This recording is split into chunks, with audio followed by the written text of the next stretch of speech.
Hi friends, ನನ್ನ ಊಟ ಆಯಿತಾ ಎಲ್ಲರಿಗೂ? ನಂದು ಇವಾಗೇ ಆಯಿತು. ಇದು ಮಕ್ಕಳು ಸ್ಕೂಲ್ಗೆ ಹೋದ್ಮೇಲೆ ಸ್ಟಾರ್ಟು. ಮೆಸ್ಸಿಗೆ ಅಂತ ಅಡುಗೆ ಮಾಡ್ತಾಯಿದ್ದೆ. ಒಂದು ಕಡೆ ಪಲ್ಯಗೆ, ಒಂದು ಕಡೆ ಸೋರೆಕಾಯಿ ಚಟ್ನಿ. ಇವತ್ತು ಯೂನಿವರ್ಸಲ್ ಹೀರೆಕಾಯಿ ಕಚ್ಚಿ ಚಟ್ನಿ ಕ್ಯಾನ್ಸಲ್ ಮಾಡಿ ಇವತ್ತು ಸೋರೆಕಾಯಿ ಚಟ್ನಿ ಮಾಡೀವಿ. ಅದಕ್ಕೆಲ್ಲ ಏನೇನು ಹಾಕಿದ್ದೀವಿ, ಯಾವ ಥರ ಮಾಡಿದ್ದೀವಿ ಅಂತ ನೋಡ್ಕೊಳ್ಳೋಣ. ಮೊನ್ನೆ ಮಿಡಿಲ್ ಕ್ಲಾಸ್ ಟ್ರ್ಯಾಪ್ ಬಗ್ಗೆ ಒಂದೆರಡು ಟಾಪಿಕ್ ಮಾತಾಡಿದ್ದೆ. ಸ್ಟಾಪ್ ಮಾಡಿಬಿಟ್ಟೆ 3 ದಿನದಿಂದ ಗ್ಯಾಪ್ ತೊಗೊಂಡು. ಇದು ಬಂದ್ಬಿಟ್ಟು ಚಟ್ನಿಗೆ ಜೀರಿಗೆ, ಕಡಲೆ ಬೇಳೆ, ಉದ್ದಿನ ಬೇಳೆ, ಧನಿಯಾ ಕಾಳು, ಆಮೇಲೆ ಮತ್ತು ಸ್ವಲ್ಪ ಶೇಂಗಾ ಹಾಕಿ ಚೆನ್ನಾಗಿ ಫ್ರೈ ಮಾಡ್ಕೊತೀನಿ. ಆ ಕಡೆ ಚಟ್ನಿಗೆ ಇಟ್ಟಿದ್ದೆ ನಾನು. ಮಿಡಿಲ್ ಕ್ಲಾಸ್ ಟ್ರಾಪ್ಸಲ್ಲಿ ಬಂದುಬಿಟ್ಟು ನೆಕ್ಸ್ಟ್ ಟಾಪಿಕ್ ಬಂದುಬಿಟ್ಟು ಮ್ಯಾರೇಜ್ ಅನ್ನೋದ್ರ ಬಗ್ಗೆ ಮಾತಾಡೋಣ ಅಂತ ಹೇಳಿದ್ವಿ. ಆಯಿತು, ಜಸ್ಟ್ ನನ್ನ ತಿಳಿದಿರೋ ಮಟ್ಟಿಗೆ ಅಷ್ಟು ಇನ್ಫಾರ್ಮೇಷನ್ ಕೊಡ್ತಾ ಇರ್ತೀನಿ ಅಷ್ಟೇ. ಅದರಲ್ಲಿ ಸತ್ಯ ಎಷ್ಟೈತೆ ಏನು ಅಂತ ನಂಗೆ ಗೊತ್ತಿಲ್ಲ. ನನಗಿರೋ ನಾಲೆಡ್ಜಲ್ಲಿ ಸ್ವಲ್ಪ ಕೊಡ್ತಾ ಬರ್ತಿರ್ತೀನಿ ಅಷ್ಟೇ. ಇವತ್ತು ಬಂದು ನಮ್ಮದು ಮುಲ್ಲಂಗಿ ಪಲ್ಯ 2.5 3 kg ಅಷ್ಟು ಮಾಡ್ತೀವಿ. ನಿಮ್ಮ ಜೊತೆ ಮಾತಾಡ್ಕೊಂತ ಹಂಗೆ ಪಲ್ಯ ಚಟ್ನಿ ಇದೆಲ್ಲ ರೆಡಿ ಮಾಡ್ಕೊಳ್ಳೋಣ. ನಮ್ಮದು ಮಿಡಿಲ್ ಕ್ಲಾಸ್ ಟ್ರಾಪ್ಸಲ್ಲಿ ಬಂದುಬಿಟ್ಟು ನೆಕ್ಸ್ಟ್ ಟಾಪಿಕ್ ಬಂದುಬಿಟ್ಟು ಮ್ಯಾರೇಜ್ ಬಗ್ಗೆ ಅಂತ ಹೇಳಿದೆ. ಮ್ಯಾರೇಜ್ ಅಂದರೆ ಹೇಳ್ತಾರೆ ಒಂದು ಗಾದೆ ಮಾತು, ಮನೆ ಕಟ್ಟಿ ನೋಡು ಇಲ್ಲ ಮದುವೆ ಮಾಡಿ ನೋಡು ಅಂತ. ಅದು ಎರಡು ಸೇಮೇ, ಇನ್ನು ಡಿಫ್ರೆನ್ಸ್ ಏನಿರೋದಿಲ್ಲ. ಒಂದು ಮನೆ ಕಟ್ಟಬೇಕು ಅಂತ ಎಷ್ಟು ಕಷ್ಟ ಬೀಳ್ತೀವೋ ಮದುವೆ ಮಾಡೋಕ್ಕೆ ಕೂಡ ಅಷ್ಟೇ ಕಷ್ಟ ಬೀಳ್ತಾ ಇರ್ತೀವಿ ನಾವು. ಗ್ರ್ಯಾಂಡಾಗಿರಬೇಕು, ಆ ಫಂಕ್ಷನಲ್ಲಿರಬೇಕು, ಇದು ಇರಬೇಕು, ಅವ್ರಿಗೆ ಹೇಳ್ಬೇಕು, ಇವ್ರಿಗೆ ಹೇಳ್ಬೇಕು, ನಮ್ಮ ಬಂಧುಗಳಿಗೆಲ್ಲ ನೆನ್ಪಿಟ್ಕೋಬೇಕು, ತಲಾಂತರವರೆಗೆ ಆ ಥರ ಮದುವೆ ಮಾಡ್ಬೇಕು ಅನ್ನೋದು ಕೆಲವ್ರ ಕಾನ್ಸೆಪ್ಟ್ ಇರ್ತೈತೆ. ಕೆಲವರೆಲ್ಲ ಆದರೆ ಅವ್ರ ಜೀವಮಾನ ಎಲ್ಲ ದುಡ್ದಿದ್ದೆಲ್ಲ ಸೇರಿ ಅದ್ರ ಜೊತೆ ಸಾಲ ಮಾಡಿ ಸಹ ಮದುವೆ ಮಾಡ್ತಾರೆ. ಅವ್ರ ಮೈಂಡ್ ಸೆಟ್ ಹೆಂಗಪ್ಪ ಅಂತಂದರೆ, ಈ ನಮ್ಮ ಬಂಧುಗಳಿಗೆಲ್ಲ ನೆನ್ಪಿಟ್ಕೋಬೇಕಪ್ಪ, ನಮ್ಮನ್ನು ಹೇಳ್ಕೋಬೇಕು ಎಲ್ಲರೂ. ಅಷ್ಟು ಗ್ರ್ಯಾಂಡ್ ಮಾಡಿದರು, ಇಷ್ಟು ಗ್ರ್ಯಾಂಡ್ ಮಾಡಿದರು, ರಿಟರ್ನ್ ಗಿಫ್ಟ್ ಕೊಟ್ಟರು, ಅದು ಕೊಟ್ಟರು, ಇದು ಕೊಟ್ಟರು. ಒಂದೊಳ್ಳೆ ಮದುವೆ ಮಾಡಿದ್ರಾಗ ತಪ್ಪೇನೈತಪ್ಪ? ಏನು ಹೋಗಿ ಗುಡಿಯಾಗ ಮಾಡ್ಕೊಳ್ಳೋಣ, ಇಲ್ಲ ಹೋಗಿ ರಿಜಿಸ್ಟ್ರ್ ಆಫೀಸ್ನಾಗ ಮಾಡೋದ? ನನಗಿರೋದು ಒಬ್ಬೇ ಮಗ, ನನಗೊಬ್ಬಳೇ ಮಗಳು, ಅವ್ರಿಗೆ ಗ್ರ್ಯಾಂಡಾಗಿ ಮಾಡ್ತೀನಿ, ಇರೋದರಲ್ಲಿ ಮಾಡೋಣ ಅನ್ನೋದಿಲ್ಲ. ಸ್ವಲ್ಪ ಸಾಲ ಬೇಕಿದ್ರೆ ತಂದು ಮಾಡ್ತೀನಿ ಅನ್ನೋ ಮೈಂಡ್ ಸೆಟ್ ಕೆಲವ್ರದ್ದು. ಇನ್ನು ಕೆಲವ್ರದ್ದು ಅಷ್ಟೆಲ್ಲ ಖರ್ಚು ಬೇಡಪ್ಪ, ಸಿಂಪಲ್ಲಾಗಿ ಸಾಕು, ಯಾರು ಏನು ಅಂದ್ಕೊಂಡ್ರು ಏನು ಮಾಡ್ಕೊಂಡ್ರು ನಮಗೆ ಸಂಬಂಧ ಇಲ್ಲ, ನಾಳೆ ನಮಗಿಲ್ಲ ಅಂದರೆ ಅವ್ರು ಕೊಡ್ತಾರ ಅನ್ನೋ ಮೈಂಡ್ ಸೆಟ್ಟಲ್ಲಿ ಇರ್ತಾರೆ. ಬಟ್ ನನ್ನ ಪ್ರಕಾರ ಅವ್ರದ್ದೇ ಕರೆಕ್ಟ್. ಈಗ ಅಂಬಾನಿ ಮಗನ ಮದುವೆ ಮಾಡಿದ, ಅವ್ರ ಆದಾಯದಲ್ಲಿ ಕೇವಲ 10% ಅಷ್ಟೇ ಅವ್ರು ಖರ್ಚು ಮಾಡಿದ್ರಂತ ನ್ಯೂಸಾಗಿ ಹೇಳಿದರು.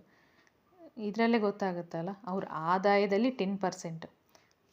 ತುಂಬ ಗ್ರ್ಯಾಂಡಾಗಿ ಮಾಡಿದರು, ಬಟ್ ಅವ್ರು ಖರ್ಚು ಮಾಡಿದೆಷ್ಟು? ಬರೀ 10% ಅಷ್ಟೇ. ಗೊತ್ತಾಯ್ತಲ್ಲ ನಮಗೀಗ. ಸಾಲ ಇಲ್ದಂಗೆ ಮದುವೆ ಮಾಡ್ಕೊಂಡವ್ರಿಗೂ ನಿಮ್ದಿರ್ತೈತೆ, ಮಾಡಿದವ್ರಿಗೂ ನಿಮ್ದಿರ್ತೈತೆ. ಅದೇ ಸಾಲ ಮಾಡಿದ್ರೆ ಮಾಡ್ಕೊಂಡವ್ರಿಗೂ ನಿಮ್ದಿರಲ್ಲ, ಮುಂದೆ ನಿಂತು ಮಾಡಿದವ್ರಿಗೂ ನೆಮ್ಮದಿ ಇರೋದಿಲ್ಲ. ಒಂಥರ ಹಾವಿಗೆ ಹದ್ದು ಕುಕ್ಕಿದಂಗೆ ಇರ್ತೈತೆ ಅದು. ಮದುವೆ ಆದ ವಸ್ತ್ರಲ್ಲೇ ಭಿನ್ನಾಭಿಪ್ರಾಯಗಳು ಬರೋಕ್ಕೆ ಮೇನ್ ಕಾರಣವೂ ಇದು ಇರ್ಬೋದು. ಯಾರು ಏನು ಅಂದ್ಕೊಂಡ್ರು ನಮಗೇನು ಪರವಾಗಿಲ್ಲ, ನಮ್ಮ ಬಡ್ಜೆಟ್ ಏನೈತೆ ಅಷ್ಟರಲ್ಲಿ ಮಾಡ್ಕೊಂಡು ಹೋಗ್ತಾ ಇರಬೇಕಷ್ಟೆ. ಎಲ್ಲೆಲ್ಲಿ ಕಡಿಮೆ ಮಾಡಬಹುದು ಅಂತ ನನ್ನ ತಿಳಿದಿರೋ ಒಂದು ಚಿಕ್ಕ ಪುಟ್ಟ ಐಡಿಯಾಗಳು ಹೇಳ್ತೀನಿ ಅಷ್ಟೇ. ಫಸ್ಟ್ನೇದು ಬಂದುಬಿಟ್ಟು ವೆಡ್ಡಿಂಗ್ ಕಾರ್ಡ್ ಬಂದುಬಿಟ್ಟು 15 ರೂಪಾಯಿಗೊಂದು, 20 ರೂಪಾಯಿಗೊಂದು ಅವಶ್ಯಕತೆ ಇಲ್ಲಲ್ಲ.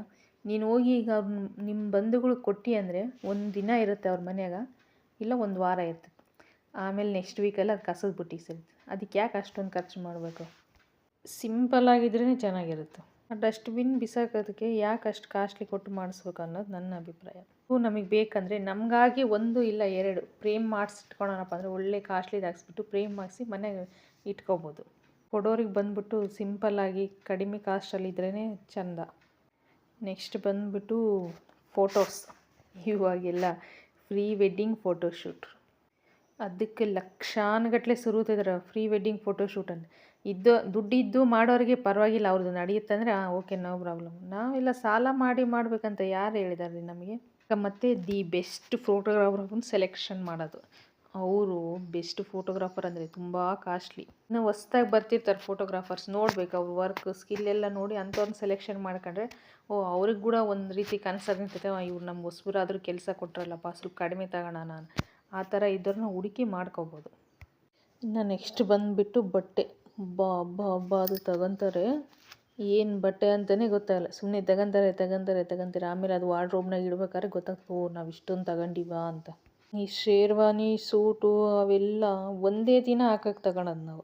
ಆಮೇಲೆ ಮದುವೆ ಆದಮೇಲೆ ನೆಕ್ಸ್ಟ್ ಅದಕ್ಕೆ ಕಬೋರ್ಡಲ್ಲೇ ಬಿದ್ದಿರುತ್ತೆ, ಅದನ್ನ ತೆಗ್ದು ಎಲ್ಲ ನೋಡೋಲ್ಲ ಹೆಂಗಿದೆ ಅಂತ. ಹಂಗಿದ್ದಾಗ ಅಷ್ಟು ಕಾಸ್ಟ್ಲಿ ಯಾಕೆ ಹೋಗ್ಬೇಕು ನಾವು?